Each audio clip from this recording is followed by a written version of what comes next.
Hi guys! Nga pala, this is Gerald Rapsing, ang sureball na negosyante. Right now, nandito tayo ngayon sa main office and ang good news, meron lang naman tayong gagawin transaction na naman. Of course, kasama natin walang iba, si Ma'am Catherine all the way from Montalban.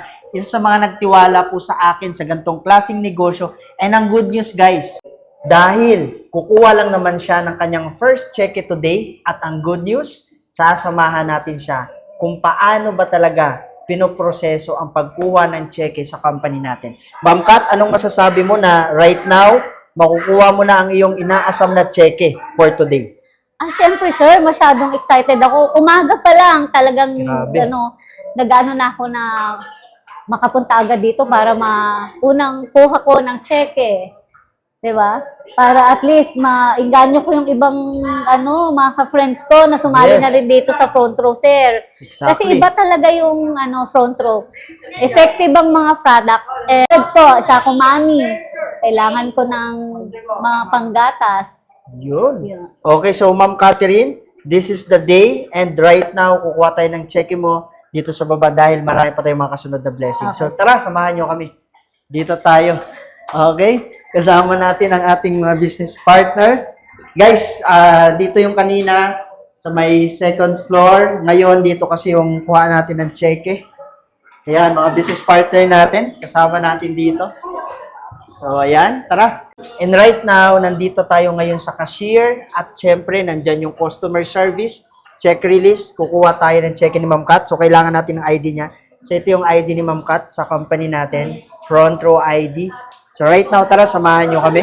Magki-claim ng cheque dito sa ating main office. Nandito yung name niya. Ayan, Catherine Valentino. At ngayon, pipirmahan na ni Ma'am ang kanyang first check ngayong araw na to. So, imagine mo nagtiwala si Ma'am Kat. Pirmahan mo lang Ma'am Kat dito. Name mo at saka ng signature mo. Nagtiwala lang sa atin sa company, pero ngayon, isa na sa mga kumikita at talagang paunti-unti, nagbabago na yung buhay sa kumpanya natin. Yan, excited na, no? First time mo kumuha, Ma'am Kat? First time talaga, sir. First Kaya time talaga, no? masyado kong Ayan na. Ayan. So, magkano ba ang checking ngayon ni Ma'am Kat for the first time? pipintahan natin, sir, kung magkano. Yun, no? Yun, Uy! O, diba? 4-5 na agad. Saglit lang, meron na agad akong 4-5. Guys, imagine, no? Guys, diba? 4,500 Kaya, ano pang hintay nyo? pesos. Tara na, let's na. Guys, ito na. Nakuha na ni Ma'am Kat ang kanyang first check and right now, nakakatuwa dahil kumita lang siya ng 4,500 pesos na kung saan starting point sa business all the way pa from Montalban.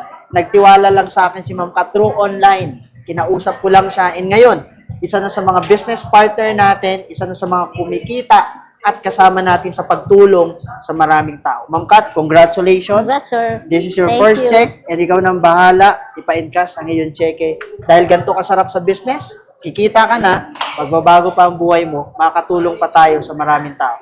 See you Tama. guys in the next video, Ma'am Kat. Ano masabi mo? Ay, napakaganda. Thank you so much. Thank you, front row.